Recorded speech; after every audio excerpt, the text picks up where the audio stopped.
viens de vous rappeler un petit peu pendant l'Avent comment nous avons vu comment le Seigneur a demandé à Joseph de consentir au consentement de Marie, de dire oui au oui de Marie et d'accueillir, d'adopter et la mère et l'enfant au-dedans d'elle, faisant de Joseph le premier papa adoptif. Il doit adopter son Dieu, c'est-à-dire le filialiser, le traiter comme si c'était son propre fils. Voilà le créateur du monde qui veut être traité comme l'enfant de Joseph.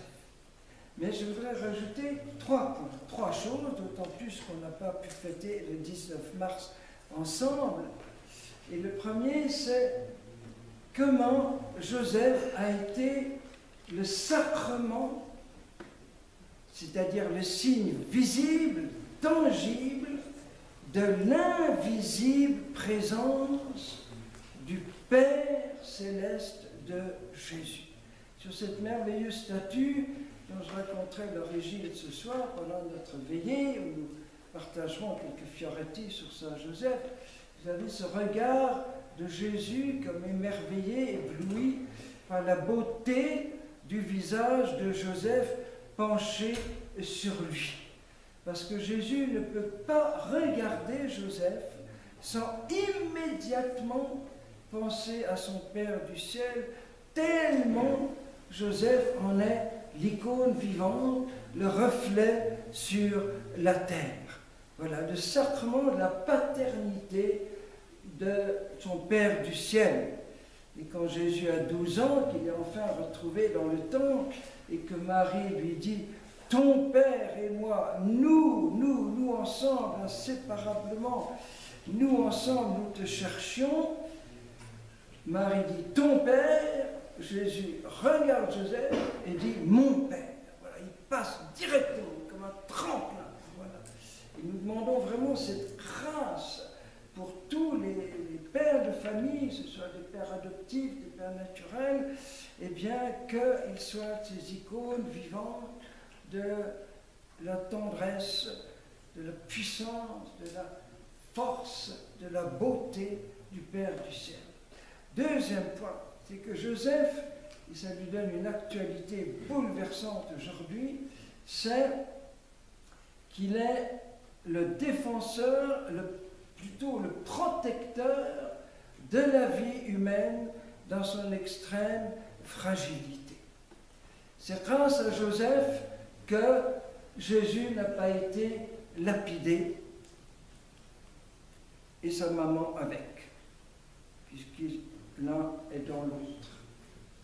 C'est grâce à Joseph que l'enfant et sa mère n'ont pas été trucidés à coups d'épée par les soldats d'Hérode. Il est celui qui a protégé la personne même qui a dit « la vie, c'est moi ». Il a sauvé la vie de celui qui est la vie. Il a arraché à la mort celui qui est la vie, venu donner la vie et la vie en surabondance. Voilà. Et c'est grâce à lui qu'il a pu être réfugié pendant 6-7 ans sur la terre d'Afrique, donc en Égypte. Voilà, grâce à Joseph. Et aujourd'hui, ça prend une telle actualité à une heure où la vie n'a plus aucun prix, ou presque. Car quand plus rien n'est sacré, quand on peut se moquer de tout, de ce qu'il y a de plus sacré pour l'être humain, qui est son intimité avec Dieu, alors la vie elle-même n'est plus sacrée. Voilà. Et c'est ce massacre dont vous savez, même pas d'en parler aujourd'hui, parce que ça nous ferait tous pleurer, mais ça donne une actualité extraordinaire. Donc il est, je dirais, le patron céleste tout spécial de tous ceux qui donnent leur vie pour sauver des vies, de tous ceux qui luttent, qui militent pour le respect inconditionnel de la vie, surtout là où elle est la plus faible, la plus fragile, donc la plus menacée et la plus exploité et massacré. Et lié à ça aussi, la mort de Joseph, parce que l'Église en a fait, pour prendre un terme technique un peu ancien comme ça, patron de la bonne mort, de la belle mort, d'une mort de beauté. Parce qu'on pense qu'il est parti au ciel entouré de Marie, bien sûr, et de Jésus. Voilà. Partie de la vie publique, on ne parle plus du tout de Joseph, il a disparu, il n'est pas au pied de la croix, et donc on suppose qu'il est parti vers le Seigneur, voilà, bien entouré, voilà, comme nous rêvons de l'être tous. Et aujourd'hui, en Occident, on veut nous arracher notre mort, nous frustrer de notre mort, que ce soit avec tous les programmes déjà massivement réalisés dans beaucoup de pays d'euthanasie, que ce soit légal ou pas, ça se fait déjà massivement, surtout dans mon pays, en Belgique.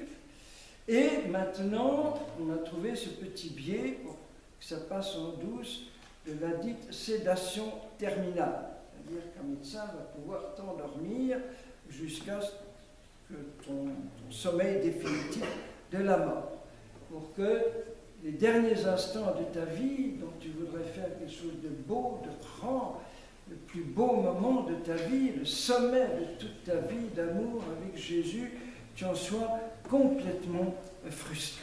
Voilà. Par comme effrayant de penser, parce qu'on a perdu le sens de la vie, on a perdu le sens de la mort, qui fait partie intégrale de la vie. Voilà. Et c'est là où Joseph a vraiment un très grand rôle à jouer aujourd'hui pour nous redonner le sens de la vie à protéger à tout prix et le sens de l'entrée dans notre vie éternelle. La part, justement, le passage avec Jésus. Et troisième et dernier point qui rejoint cette fête liturgique, parce que si on a rajouté une petite fête de Joseph à la grande fête du 19 mars, c'est parce qu'il y a toute une fête, comme on dit, du travail, qui a été lancée à Chicago, aux États-Unis, par les syndicats catholiques. C'est pas très connu, ça. Ensuite, ça a été très récupéré et diffusé, disons, c'est bien, par les communistes. Donc, à une époque, c'était un peu spécial du communisme. Et ça a été la stratégie de l'Église depuis le 1er siècle de justement sanctifier les fêtes païennes. Ils trouvaient, voilà, la fête du soleil, du solstice des Romains. L'Église en a fait Noël, la fête de Noël, etc. Voilà, la Toussaint, c'était la fête c'était Halloween à l'époque, et ça a été sanctifié avec tout ça. Même chose pour aujourd'hui, pour le 1er mai. Voilà, la fin du travail. Parce que c'est bouleversant de penser que Joseph a initié le Créateur à la matière. Voilà. Que c'est grâce à Joseph que le petit et le tout jeune et l'adolescent Jésus a appris à manier la terre, le fer, le bois, car ce qu'on appelait le charpentier à l'époque, c'était pas juste le bois. Aujourd'hui, charpentier, c'est plus les charpentes et le bois. Mais à cette époque-là, c'était un peu l'artisan de la forge, de tout ce qui relève de la terre etc. C'était beaucoup de choses. Voilà, c'était l'artisan général. Et c'est tellement beau de penser à Jésus, cet enfant, adolescent, apprenant non seulement à lire et à écrire, mais à se coltiner à la matière, à se blesser, forcément. On ne peut pas travailler le bois sans avoir des écharpes de temps en temps, et ça le prépare déjà au bois de la croix. Vous voyez, il travaille aussi en gardant probablement les troupeaux du village. Tour à tour, les enfants gardaient les troupeaux qu'on mettait tous ensemble dans les petits hameaux comme Nazareth. Voilà. Et donc, c'est Dieu lui-même qui vient diviniser le travail humain. C'est extraordinaire, extraordinaire, voilà. Et qui juge l'homme digne de participer à sa propre œuvre de création. Voilà. Parce que l'homme travaille déjà avant la chute. Ce n'est pas une punition de la chute, pas du tout, puisqu'il doit déjà cultiver, c'est-à-dire rendre belle, achever dans la beauté cette création que Dieu lui confie, non pas pour en être le tyran, mais pour en être l'intendant, non pas pour en être le destructeur, mais pour en être le serviteur de la création. Voilà. Et Dieu laisse exprès la création pas tout à fait achevée, comme un maître peintre, disons, qui va demander à son fils d'achever le tableau qu'il a déjà fait en grande partie, mais les dernières retouches, il en laisse la joie et la fierté à son enfant pour l'achever. Voilà. Et tout travail, d'une manière ou d'une autre, c'est cette participation justement à l'œuvre créatrice de Dieu. Voilà. Surtout dans l'art, le sommet de tout travail, c'est l'art. Alors là, je pars dans une piste qui nous mène trop loin pour ce soir. J'espère qu'on aura une petite heure avant la fin de l'année, une petite théologie du travail, justement, et qui donne ce bonheur de participer au travail de Jésus à Nazareth, c'est-à-dire que Jésus a voulu christifier, consacrer tout travail humain.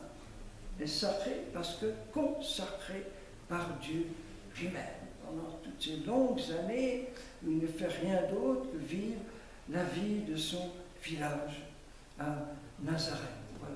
Pour moi personnellement, c'est une grande grâce de ma vie qui est en moi pendant 30 ans, 35 ans, d'avoir pu exercer tant de métiers différents, de métiers manuels, que ce soit les abeilles, les chèvres, les moutons, les poissons, la pêche, l'apiculture, le jardinage, etc., etc. Ça a été un des plus grands bonheurs de ma vie, 6 heures, 7 heures par jour, avec la matière de la création. Avoir les mains pleines de terre, etc. C'est quelque chose de formidable.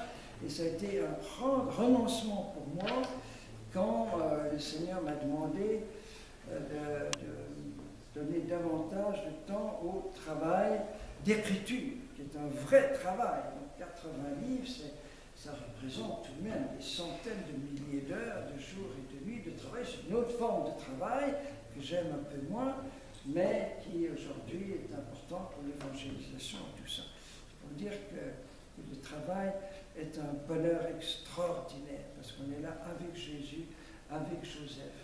Amen, amen. Ah oui, encore une phrase. Benoît XVI à Yaoundé, parce qu'il était au Cameroun le jour de Saint-Joseph, et alors, il y a cette belle petite phrase: si le découragement t'envahit, pense à la foi de Joseph.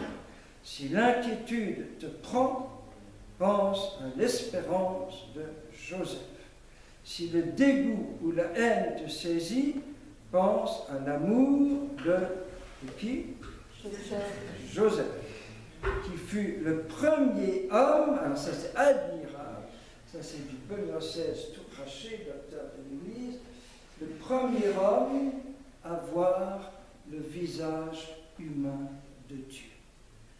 Le premier homme à voir le visage humain de Dieu dans la grotte de Bethléem. La première femme, c'est sa maman. Le premier homme, c'est Joseph. Retenez toujours ça. Sacrement de la présence du Père, et premier homme à avoir contemplé le visage